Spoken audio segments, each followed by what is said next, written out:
Today we'll be discussing the inspection of emergency switchboards. For this inspection, all you will be required for PPE is your normal outfit and normal equipment that you'll bring on a regular inspection.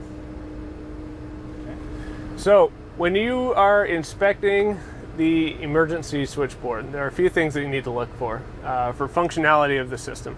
The switchboard, of course, is used to take emergency loads and take the power from the emergency generator. Offhand, some of the first things you'll look for will be the gauges between amps, kilowatts, and the frequency in hertz of the system. You'll also look, and very important, to make sure that the system is set to automatic mode. That's where if the ship loses electrical power, the emergency generator will automatically start and take the loads that are required. On the emergency switchboard, you'll have a panel that provides space for all the final loads that the emergency generator will provide electricity to. In this case, we have the number one radar, autopilot, fire pump in the bow thruster room, data for the bridge, radio telegraph, and gyro compass. When you're looking at this arrangement, ensure that the breakers are physically present and they're not tripped or missing. If they are, work with the ship's crew to see if they're locked out, tagged out, and that they're following their safety management system. The emergency switchboard will have a switch that allows you to cycle between manual or test mode and automatic.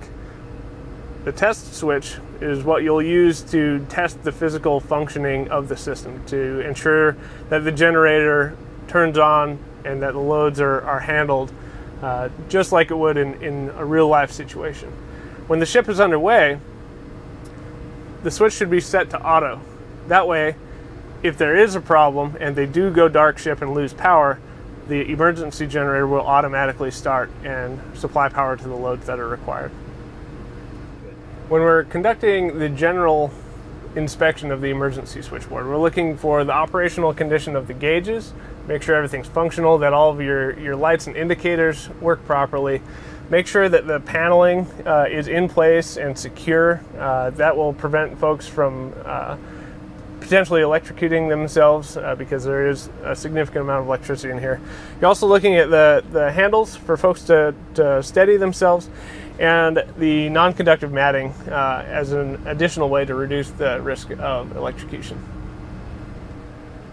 It's critically important that the emergency power system is ready for service at all times when a ship is in service.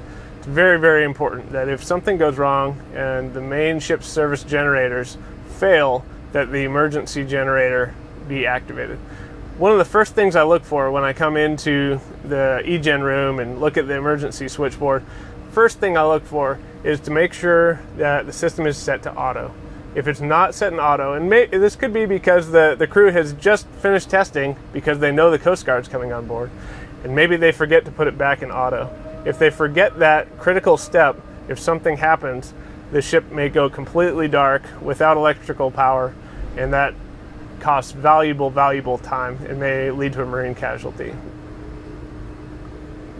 To summarize our inspection of the emergency switchboard, we identified hazards, cautions, and PPE that you'll need to inspect the board. We verified that all of the final loads are accounted for and that the test switch is present and operable. We looked at the switchboard for its general condition to make sure that it meets all requirements. If you have any questions concerning the emergency switchboard, reach out to your verifying officer.